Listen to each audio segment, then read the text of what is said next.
Hello, my name is Rachel Simington, and I live by Spencer, Iowa. My family and I love camp. I love being at camp. And I'm going to share with you today from 2 Corinthians 5:17. I may read a few more verses just because it's really good. But our theme verse for today is, "Therefore, if anyone is in Christ, he is a new creation. The old has gone, the new has come." I'm going to read you just a few more verses.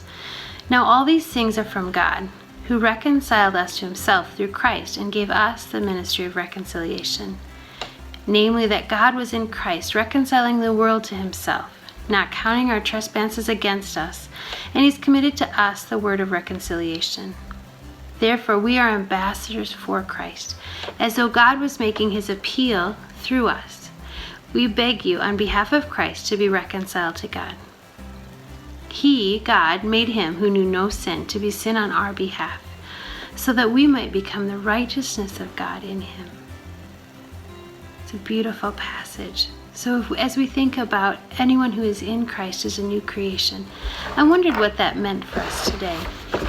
And as I was thinking about it, I thought, what if you were a minor league baseball player, and you were excited for your team, and you loved the team you were on, you loved your uniform and your team, but you got invited to the major leagues. Maybe you got to be a twin baseball player, world's best team. But in order to be on that team, something would have to die.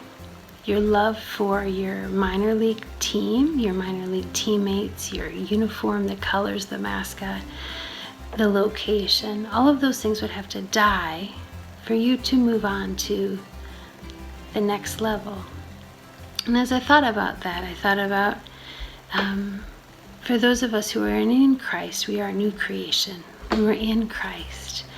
And what does that look like? And in order for that to happen, things have to die. Things have to die. We have to die to ourselves. We have to die to the world. We have to die to our will. We have to die to our fleshly desires. And there's a lot, and God is patient with us. He works that out in us. I think we get impatient. We want it to happen right away. And I found some really good passages. Romans 6, Galatians 6, and Ephesians chapter 4 and Colossians chapter 3. All of those have some really good passages that talk about what we should put on in our new life, what living a new life for Christ looks like, and what we should put to death, what needs to die so that Christ can live in us. And I just think it's so beautiful that Christ died for us. He doesn't count our trespasses against us, but he gives us this ministry of reconciliation. And so I just want you to think about that. We want to live for Christ. We want there to be new life in us. And sometimes I continually hunger for new life, for God to do new things. And I'm challenged this week to think about what needs to die so God can do new things. So I challenge you to just look at your life and look at those passages. Again, Romans 4, Romans 6, Galatians 6, Ephesians 4, and Colossians 3. All just good passages that talk about what we can put to death, what doesn't belong in us, and what Christ wants to bring out as new life in us. God bless you.